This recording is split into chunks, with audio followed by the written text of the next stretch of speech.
Hey, everybody. Thanks for tuning in to CareMinds podcast episode. I'm your host, Daniel, and today I'm joined by a digital innovations entrepreneur and the CEO of Comjoodoc and Dynapeer from Berlin, Germany, Mr. Martin Högl. Martin, it's a pleasure having you here. Thanks for finding time and joining in.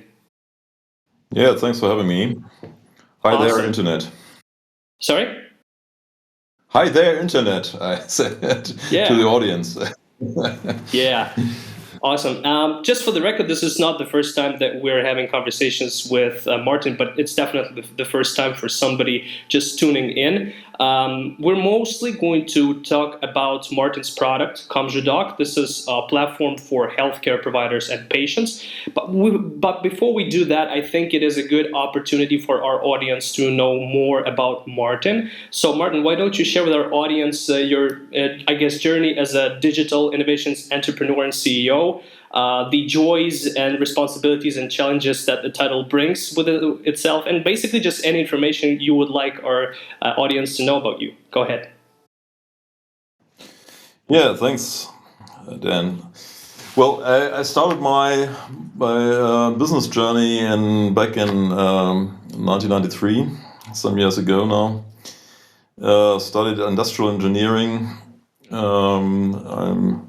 My background is I'm married, 6 children, based in Berlin, and these days I wanted to see the world really, and signed a contract with a company based in the US called Arthur D. Little, which was these days quite a famous consulting company for strategic technology consulting all around the globe. Yeah, and I was party for 6 years, and lately as a manager responsible for IT in financial institutions there.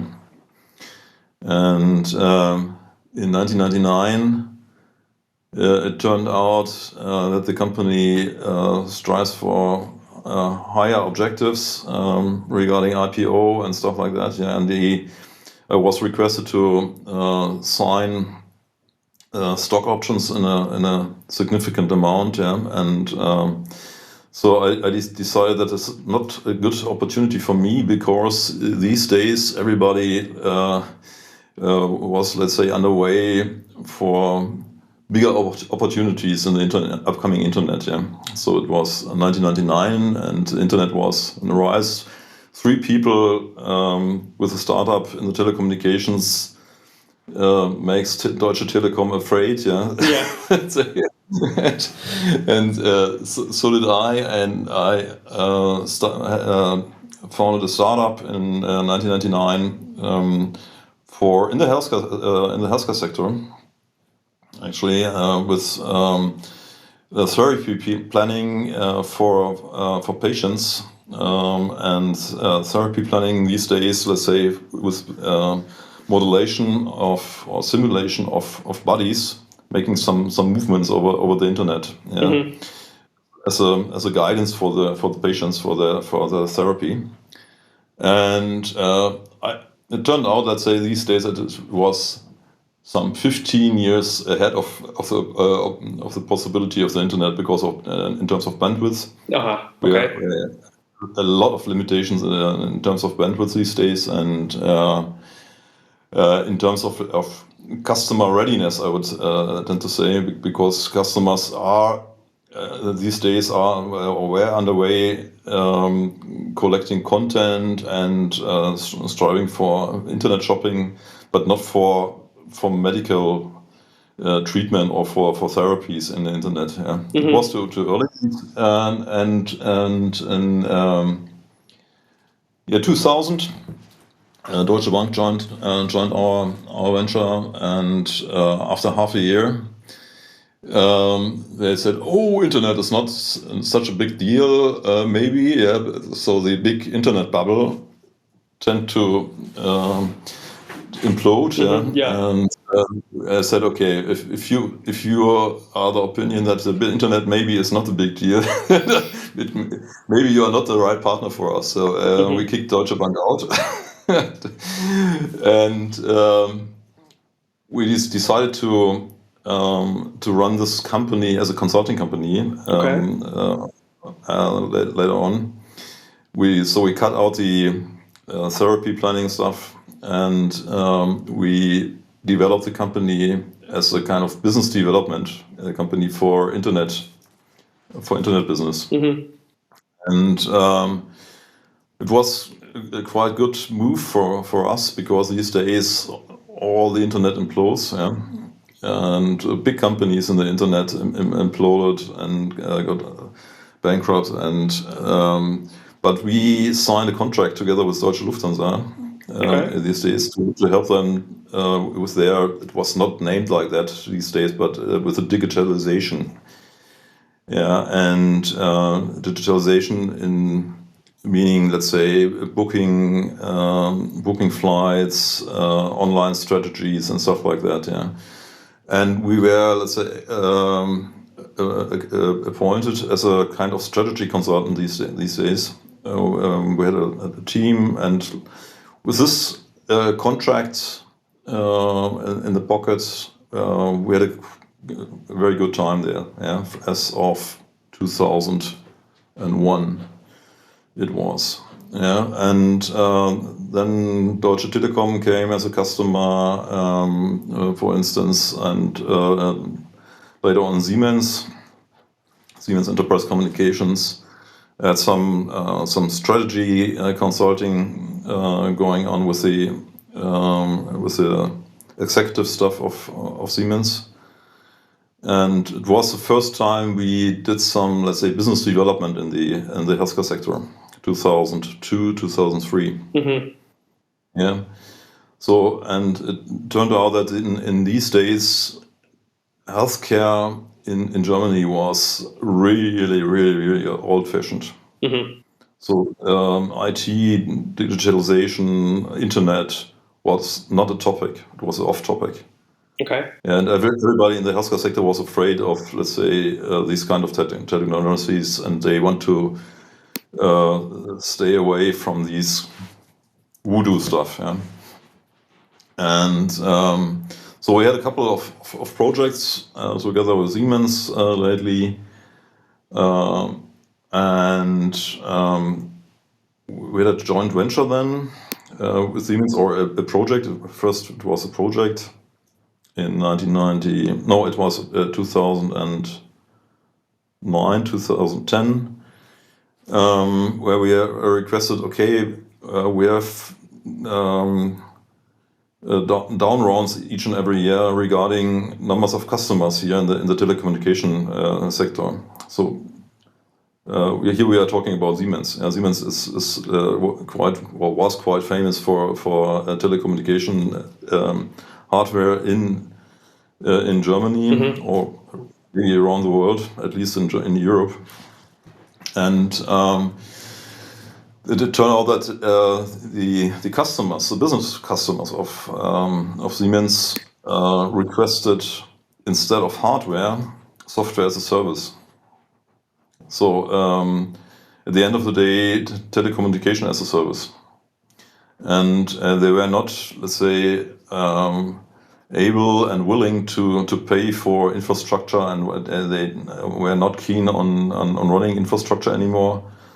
So software as a service in 2010 was a big deal, and we were requested to draw a concept for software as a service for telecommunication industry with my company, and it was company Dynap here then, and I made a proposal to the executive staff of Siemens that they should run a platform, software as a service platform, multi-tier, for multi-party, multi-tier, and they shouldn't run it under the brand of Siemens, because nobody believes that Siemens itself is capable of running such a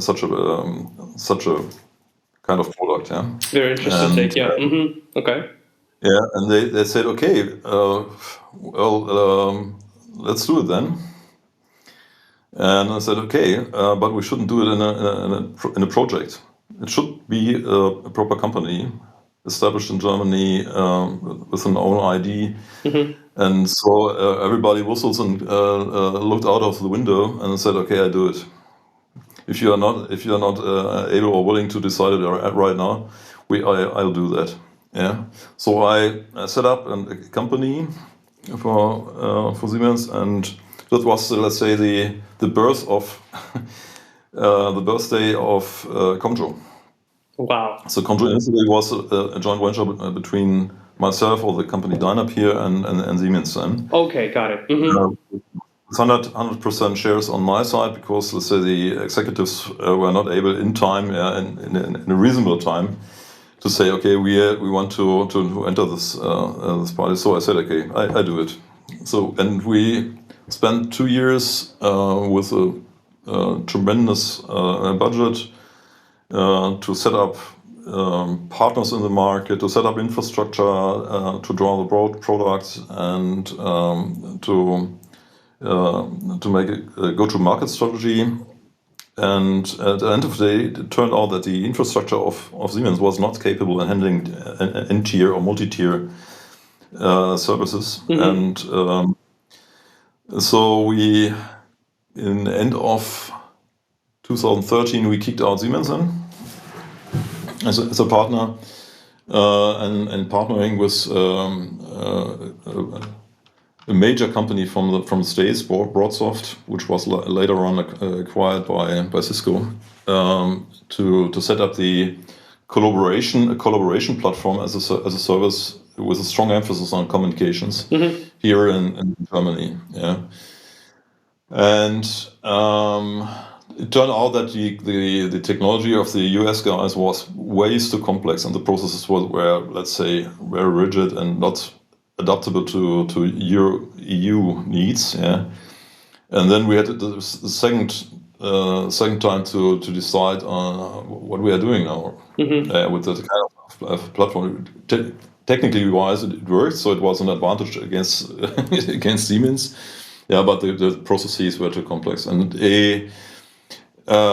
then we kicked out these guys as well. It was 2014. And integrated Vodia Networks, a pioneer of telecommunications, voice over IP telecommunications in the sector. And the second decision we took there was that we need to focus. Toward 2015 and collaboration all over the world for the entire, let's say, landscape of all industries was not possible for us. So we decided to focus on an industry which was these days, on one hand side, ways behind the industry in terms of innovation, on one hand side, and on the other side was able, let's say, to face these challenges in terms of open-minded and readiness for the, let's say, transformation. And this was the healthcare industry in Germany these days. Before it was close to impossible, to work with them because they always tend to say, well, internet, let's see, whether it happens or not. Yeah, rather conservative approach. Yeah. Yeah, very conservative approach. And in 2015, there was a technology which was cut off. It was called ISDN. Okay. It was a telecommunication standard these days, and it was out of service. And you have to be aware that each telecommunication service in the healthcare industry was based on ISDN. So everybody says, okay, what we are doing right now, please help. Yeah, we have lots of telecommunication technology which is out of order right now. We need to do something. And our approach was to help them with ZIPs, voice over IP technologies, and we had the first approach with WebRTC technologies these days. WebRTC is a very new technology which enables customers using their browsers for telecommunication purposes. Mostly right now known for video communication, but it is capable of handling voice communication as well. So, and we coupled these networks. Yeah, we coupled WebRTC with voice over IP. So we have interconnection status there. For Germany, we have had these days a very special role. We were appointed as a telecommunication service provider, like the Deutsche Telekom. So we were able to provide telephone numbers, landline telephone numbers in Germany. That was, let's say, a very specific role. Yeah. So we were not only a software as a service provider. We were rather service provider in combination with this kind of role for telecommunication, especially in Germany. So 2016, then we focused on the healthcare sector and had a couple of cool runnings here with projects in this sector.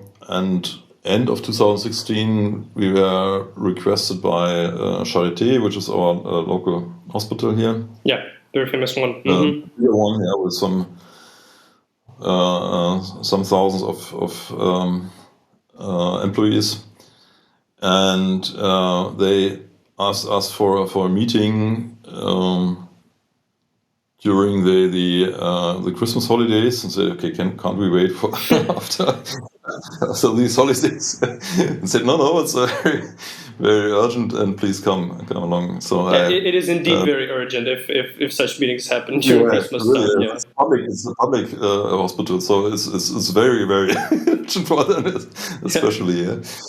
So we had a meeting with some executive staff there, and they explained the project to us, which we had a little bit upset because a big German company,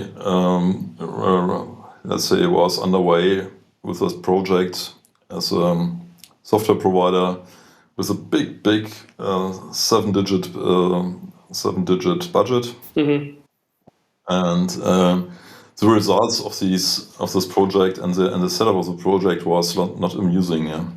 Because they want to provide for this budget a kind of interface to their software platform, and that's it. And I said, okay, but guys, you are missing something. You are missing. It's not only data from A to B you need to ship. Yeah, that's what they aim for. This big company. I don't want to mention the company, and but it's not only shipping data from A to B. You have to consider that people need to work together based on this information, based on this data which flows from A to B. And they nodded and looked out of the window and said, "Okay, what can we do right now?" I said, "Okay, we can help you possibly, but please wait after Christmas holidays." So we set up a second meeting and made a proposal, and we were requested to turn out pretty short after that we let's say were in a driver's seat for a big innovation project then. It focuses exactly on the collaboration of people rather than shipping data from A to B. Yeah. So and, then I said, okay, let's face it. What's about the budget? And and then it turned out that the investments in this kind of industry it's very special. If you need to invest something, you're going to either the insurance company or you're going to the public for a public grant or public funding. And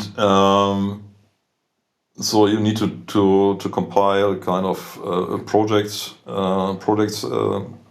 set up and project requests then.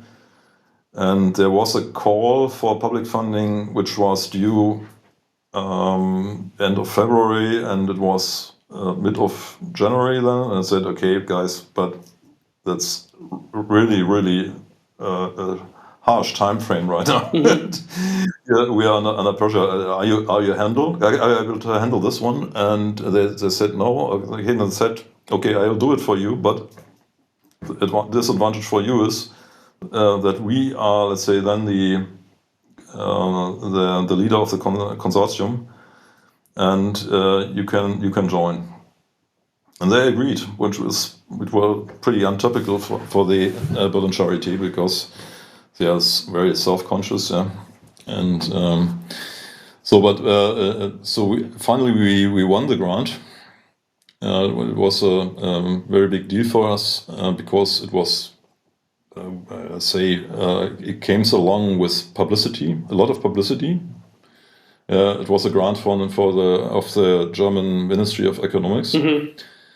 And we had a couple of co-players in our project, which was Charite on one hand, then Fraunhofer, which is a very famous R&D company, a technology company in Germany, and a software provider which was a market leader, or is still market leader in a specific sector in the healthcare industry.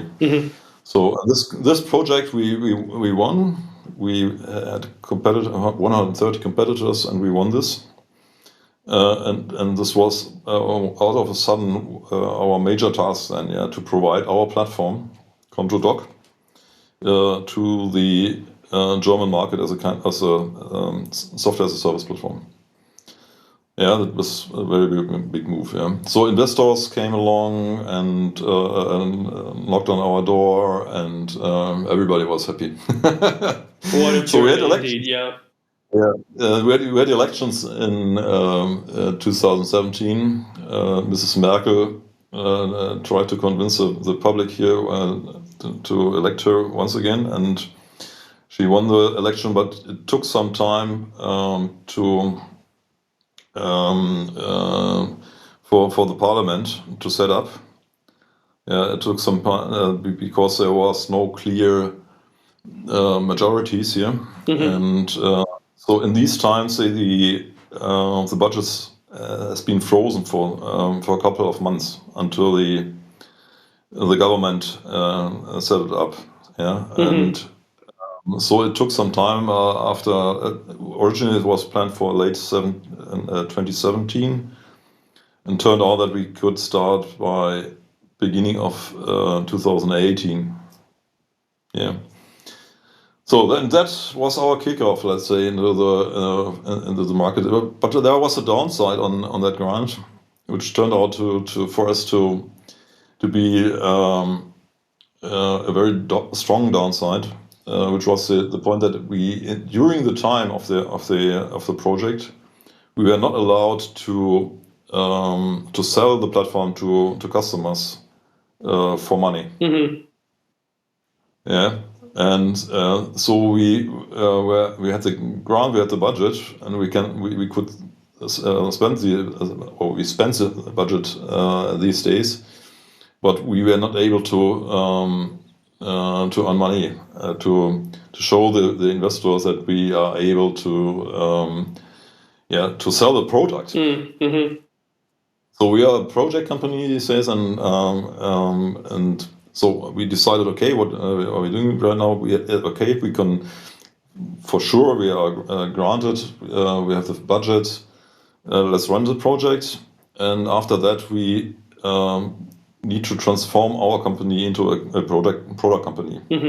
Yeah, and this happened beginning of this year. The platform Comjoodoc was then taken over by a company called T-Medio, and T-Medio now is, let's say, running the platform as a product, and adding this platform with a cool interface for patients. Yeah, so that's the entire journey from 1993 until now from our side. Yeah, I find it quite. I find it very, very fascinating that you were able to still go and the pace, considering the environment that you're in, a very conservative, to say the least, environment when it comes to innovations and stuff? Yeah, certainly. It was, let's say, my unique selling proposition, so to say, is always in that kind of conservative environment.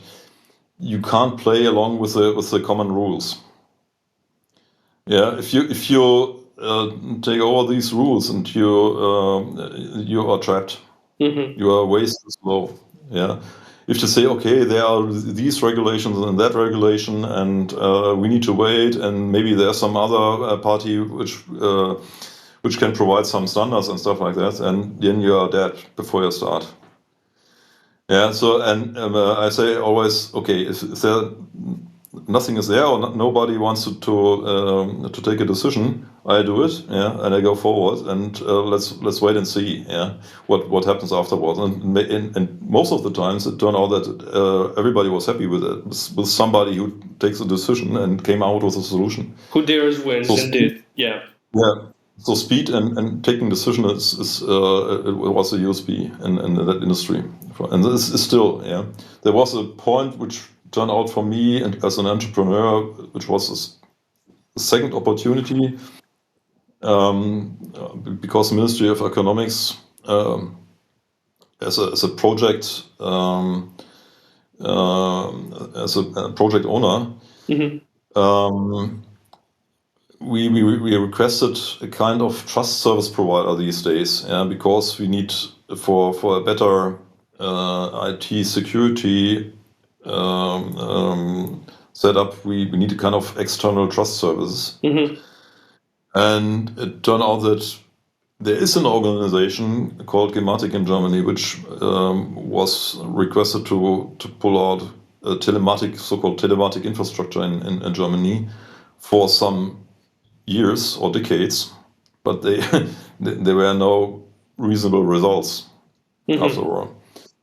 That should have been their role to present this kind of trust service provider, but they were not able.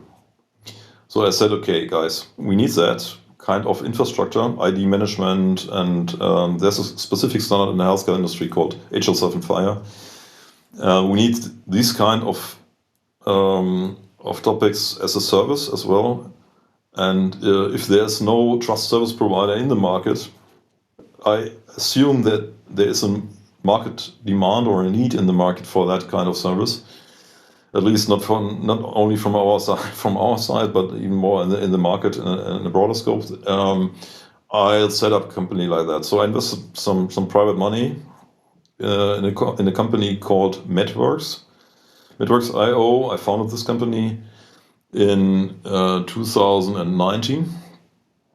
And this company was, let's say, clapping hands by the German Ministry of Economics, because they said, okay, that's a very cool move, because it's a spin-off, let's say, as a kind of result of our project. Since we're having the objective to generate the possibility for employees to check in, it's a good move. So I started the Medworks, and the Medworks is operational profitability, and now let's say that was a second good move, let's say, at least in this kind of sector. So speed and taking decisions, yeah. And it's also crazy that you're running like multiple companies. And I mean, do you have a time off? Well, yeah. You can as well. I think regarding time management, yeah, it's a big topic, certainly. I have a family, as I mentioned. I have 6 kids. Yeah, all these kids require attention as well. Sure. Yeah, and they have your employees, but. It always, let's say, and that's maybe it's an advantage that the market is not so fast, yeah, because you can take your time, and they can allocate my rare resource on these ventures, So in that sector, it's pretty fine. Maybe in another sector, it wouldn't work, but in the healthcare industry, it is okay. Mm-hmm. Very good. It's good. I think I'm not that bad in terms of time management, and I can close the door and I can leave it away, and I can say, okay, maybe tomorrow is the next day, and we can make it happen the next day. Sometimes it works. It's pretty untypical as an entrepreneur, I know, but I'm always working fine with that kind of, let's say, self-discipline. Very good. Yeah, I think that multiple, I think entrepreneur and everybody's, I'm sure heard of the phrase like work and life balance, but it's easier said than done. And of course, like, things like you've mentioned, good discipline actually counts when it comes to these things. And very, very good insights. Maybe happiness. Sorry to interrupt you. Maybe you need happiness along the way. You need to have fun, and that's a big topic. Even if you're older, I'm 56 right now. So I'm always, let's say, keen on topics and work that enlightens me and drives me and gives me joy and fun along the day. At least more than downsides. Got it. So in the healthcare sector, these kinds of services are urgently required, and that is a big driving factor for me. It's not a nice to have gadgets. It's not a game, or let's say a kind of general product which you can convince somebody to buy it. Here in the healthcare sector, it's urgently required that people work together, and that's a kind of driving factor for me. Fun. Very nice, very insightful. And talking about Comjoodoc as a product, right? Just to remind everybody, this is a platform for healthcare providers and patients. Yep. And it also, by the way, has an interface for software developers to integrate. We're going to touch on that topic a little bit later. And one could think that's only 3 categories, but I think it's very easy to overlook that under each and every of those categories, there is a user base with their wants and needs. So, Martin, in your opinion, what makes Comjoodoc such a great turnkey solution for these categories of users, and what kind of boxes does it check for them? Well, at the end of the day, if you, as a healthcare service provider, request some IT, we are used to run against walls typically. Mm-hmm. Most of the times, it takes tremendous time. You need, in each and every case, a software company who compiles something. And it needs a tremendous budget, and after 2 to 3 to 5 years, you have a solution which is next to outdated because the technology is moving faster than you can keep up with. Faster, so that's a typical, let's say, aspect from the user point of view, and we, as Comjoodoc, with the Comjoodoc platform, were the first in the market with a so-called cloud solution, which nobody believed these days that would be possible in the healthcare sector to run a cloud solution according to regulations in Germany. Mm-hmm. So that enables us to work on a central platform rather than to provide software code and implement the software code in on premise for the healthcare service providers, which was also, even SAP was not able to make money with this kind of service. And so we had a very good position.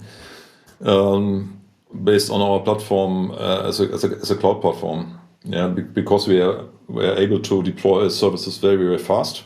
Okay. We have to register the customer and the organizations, and they are can up and run.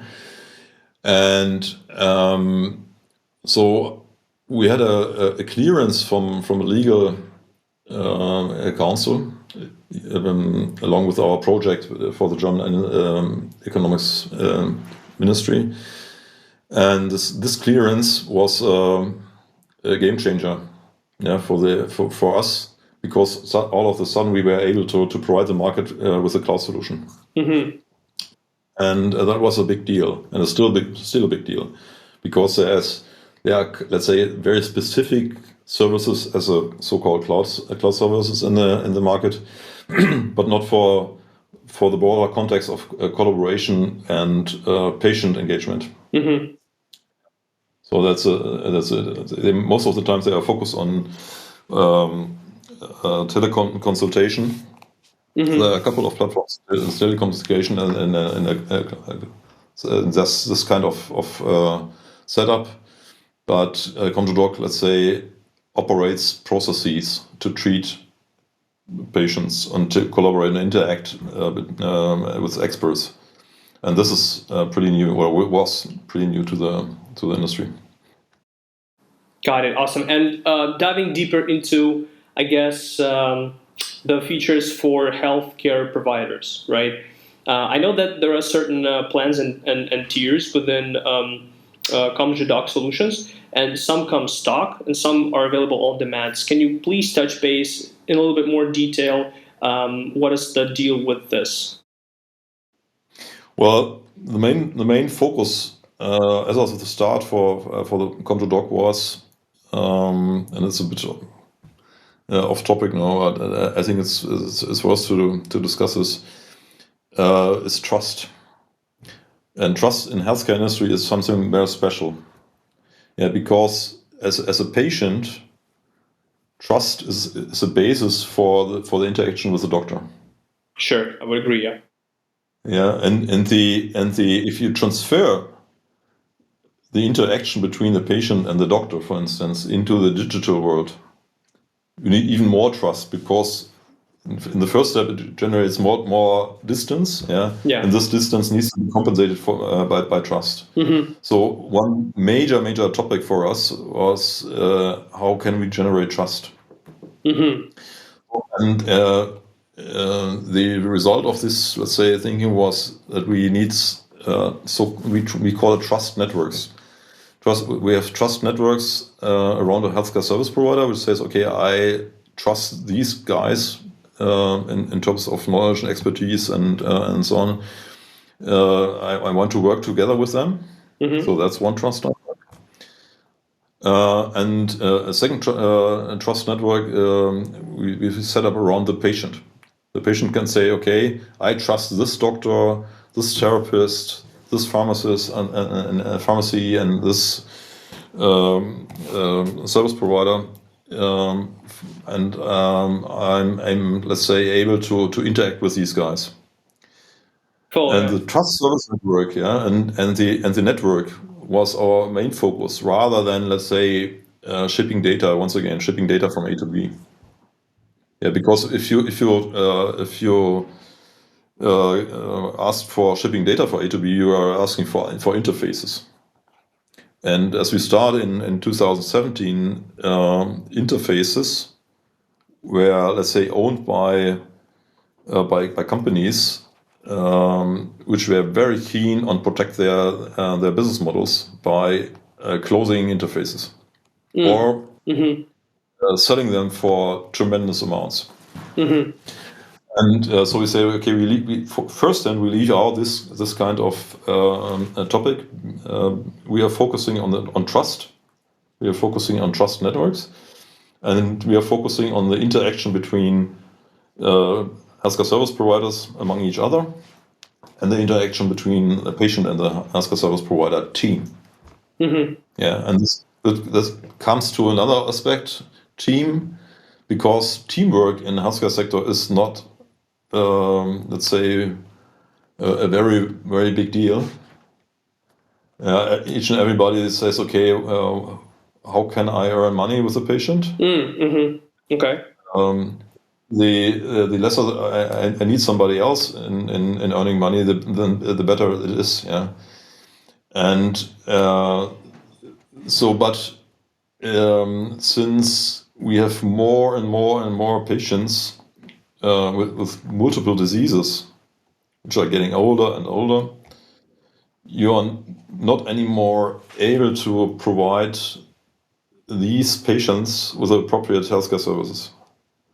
And that comes to the requirement that these kind of patients, especially these kind of patients with chronic diseases, multiple diseases, older patients, you need teams. You need always teams which are providing services for these patients.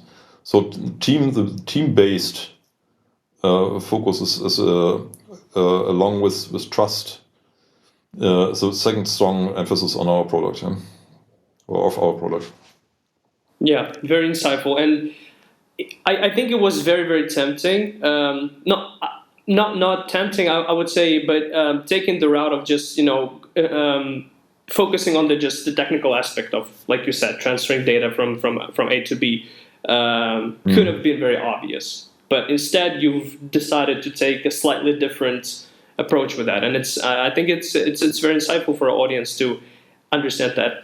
And you've mentioned, and I couldn't agree more, that the trust is a number one thing for a patient, and number one concern that they would have, like transferring their personal health data, is the security aspect. Can you please just touch base in a few words? What does Comjoodoc has to offer in terms of compliance and the security aspect? All right. You have to consider two things. EU data protection regulations, and we have very specific regulations here in Germany as well on top. And so as I already mentioned, I set up a company, a trust service provider, which is able to handle secure digital identities. This company is responsible for the identities and for, say, the integrity of the identities. It's an additional trust layer on top of Comjoodoc, which we are able to provide together with the networks.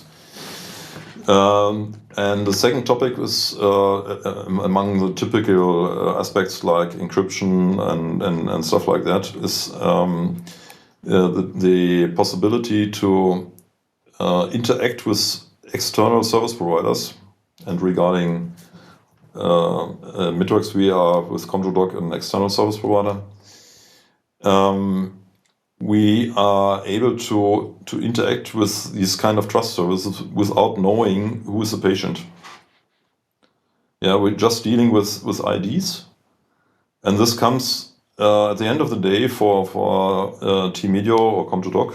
It comes for us as a benefit because we are now providing a higher level of data protection. Using this kind of pseudonymization.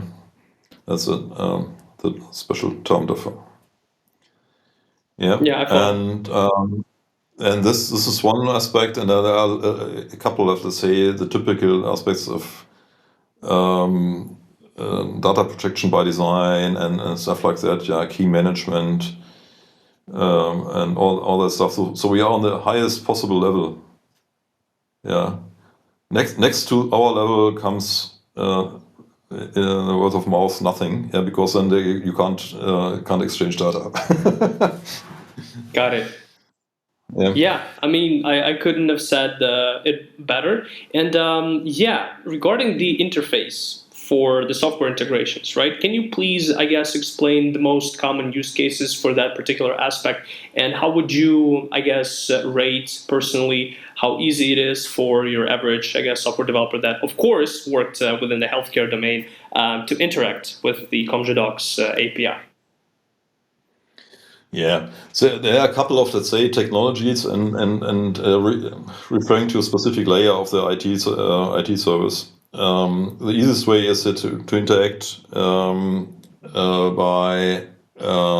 with deep links. Then you are able to interact with single sign-on, OAuth 2.0 and stuff like that to provide the user of a of your service together with Comjoodoc a single sign-on experience. Then we have a couple of, let's say, APIs. So our entire architecture is organized in microservices, and we are able to provide services via APIs, REST APIs. And so if you want to do it more complex, you can even use components. The entire architecture or the entire software is coded in Node.js React. For instance, we have a very specific product type, medical device product type here in Germany called DiGA, digitale Gesundheitsanwendung. And we have been used as a component shop for compiling a DiGA in according to the regulations here in Germany. So if you want a very, very deep dive as a developer, you can use our platform as a platform for compiling, for instance, DiGAs. Yeah, with our components. Got it. So there are these options. Yeah. So from A to B, yeah, there's everything possible here. Good. Awesome. Would you, I guess, let our audience to get some hints with regards to the current journey for Comjoodoc? I know we've touched base on a lot of things that it's capable of doing as of now, but I guess what are the current challenges? How does the product roadmap look for Comjoodoc as of now? Well, yeah. So we, as we transferred the platform now to Medio, as I already mentioned, we have a transition towards the company as a product company. That's one transition we are now facing. So we are implementing booking processes and self-service processes for our customers. For instance, then we need to consider that in specific countries there are specific regulations. Mm-hmm. Yeah. We were tested by entire countries to provide our service, and then we need to ship this kind of platform to other countries, Austria, states, or whatever.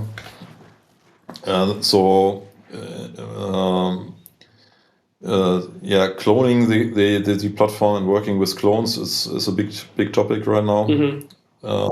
And then lately in Team Medio, we would emphasize a little bit more the patient. Mm-hmm. Yeah, because typically in the healthcare sector, the patient, let's say, is happy when he gets an appointment with the doctor. But it's then you can take your medicine and everybody is happy. Mm-hmm. But that's to be honest, that's not healthcare service. Healthcare service, as a patient, you have to be aware of your rights, and you should be let's say able to decide who is working with your information. You have to work with digital contracts, and you have to connect yourself as a patient with a team. Okay. And with Team Medio, that's the reason why we named this company like that. With Team Medio, we are focusing as a second pile, apart from the platform, on the patient, and we will bring up in the next 6 months a patient app for let's say for patients who are willing to control their therapy and interaction with the doctor. Mm-hmm. Yeah. So the self-conscious and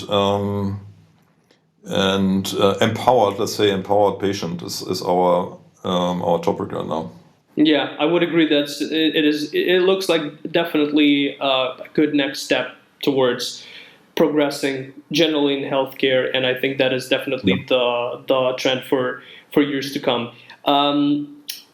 For some of our audience members who might be, considering starting a healthcare digital innovations company or health tech company. I think it's important to stress out that, of course, a team of professionals would be absolutely required, meaning, the right people doing the right things at the right time and in the right place.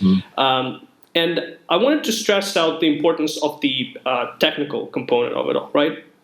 So some of the people in our audience might be wondering, who is a good CTO from your perspective for such a startup company, given your rich backgrounds of running companies and they once at a certain period of time were startups back in the day. Yeah. Well, yeah.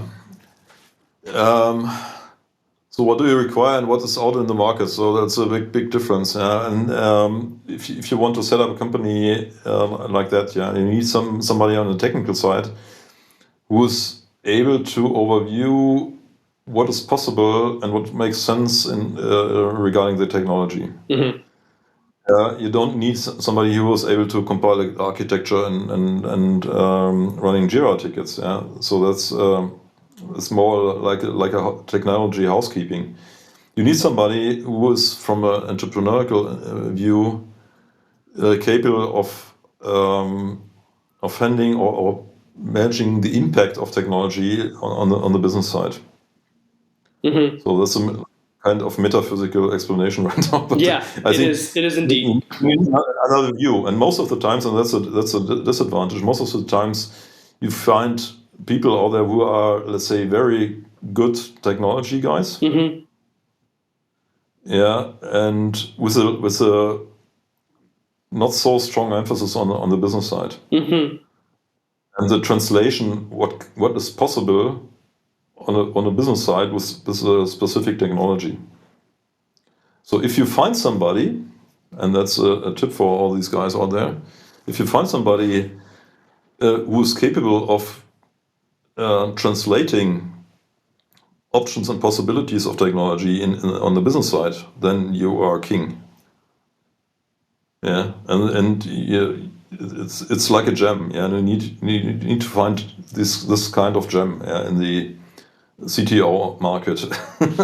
This is a gem indeed. I was very surprised. Yeah, I was indeed very surprised with your take. I think it's a very interesting one. So nothing wrong against rock stars who understand the certain technology or even setup technologies really well. The real rock star in business world is somebody who had combined the technical side of things and also thinking for the business. Yeah. We have in German we have a word for this kind of, let's say, multi-purpose tool role or whatever. It's die eierlegende Wollmilchsau. I don't want to translate this one. It's a complicated German word, yeah. It's somebody who is capable in acting, working in multiple roles with multiple perspectives. And on the business side, it's clear. Yeah, you need to focus on your customer and business model and stuff like that. Yeah, but on the technology side, you have to have more, let's say, a role as a translator. Yeah, and translators in these sector are really rare. Yeah. Yeah. So we are lucky, because we found somebody who was now at the end of the day, but it took some time and a couple of guys who tried to do so, but let's say lately struggled. And I think you need to be aware that this translation role, is the most important thing. The most important thing regarding CTOs. Got it. And are you willing to share how the CTO that you're currently happy with, how he helped implementing and currently helps implementing the product roadmap for Comjoodoc? Well, he found himself in a very specific field, because it was not a greenfield approach then for him, So he need to and he was not in the healthcare sector previously, So you need to sort out a lot of technology topics, a lot of architectural topics, and a lot of, let's say, DevOps. DevOps is a very specific topic, yeah, very important thing. And so he was not able to, not yet able to settle any own tech footprint here right now. Okay. Regarding architecture or regarding solutions, but maybe later on. Yeah. You need to consider that most of the times it's not, let's say, you're not starting from scratch. You have something, and you have to work with something. And once again, yeah, you shouldn't focus too much on should I take the technology A or B or that way. Yeah, you should focus on what can I do with the technology on the business side. Yeah, can I convince my customer to buy this product? That's the main question, and not what's the technology A, B or C. Yeah, especially in the industry where, let's say, technology A, B or C is not a competitive advantage. You can make some, let's say, can make some mistakes if you take the wrong technology, but if you stay or if you stick to mainstream, there you are on the right side. Yes, you should focus on the customer benefit, usability. Yeah, because the technology is a tool in the end of the day, and I think it's very easy to overlook when CEOs are approaching separations of concern in the company. Very easy to overlook the aspect that everyone is working towards a single goal, and everyone should be aware of the kind of like end product perspective, and really, I guess, pay attention to the approach that a customer should be first always. Okay, I mean, if you're keen on sharing just some future plans for Comjoodoc, what does future hold for the company? So far, like sounds very, very promising. But if you would like to touch base on some specifics that you haven't touched base on, please go ahead. Well, future plans right now, we are in the middle of the transformation process right now. With Team Media, which is now, let's say, responsible for the platform. We are in a new setup here, and the plans right now, let's say, is to transform the platform into the product. And once again, we are, let's say, focusing on the patient side, with a strong impact on the healthcare service provider side, because each patient will have a contact to at least 5 to 8 healthcare service providers. So it's a key for us into the market right now. The focus on the patient. Yeah. So, and that's our objective, or on our roadmap right now. And I think it's pretty much that. Yeah, we need to focus on the customer revenues and have fun. Got it. So yeah, I think we can summarize for all our future CEOs who are listening to it. I think who dares wins, right? And sometimes you need to not play by the rules, but in order to not play by the rules, you need to find what the rules are. And I guess for our future CTOs is the communication aspect is very, very keen, and trying to understand the product fit into the market and having that picture in mind when it comes to making technical decisions is very, very keen. I guess some of the points you would like to personally highlight, Martin? No, I think you already captured it. It's a very good summary, Dan. Yeah, and let's say if there's somebody who's keen on some more insights, you can contact me at any time. Yeah, networking is everything, and if there's somebody who's let's say taking into consideration setting up a company in the healthcare sector, I'm happy to assist you. All right, Martin. I think you've asked for it. We're gonna drop your contact info in the description under the episodes. But I had a blast. I think we had a very good conversation. Thank you very much, Martin. It was a pleasure having you here. Thanks everybody for tuning in and spending your time listening to this episode. I was your host, Daniel, signing off. Cheers. Until next time. Cheers, bye. Thanks, Daniel, for having me.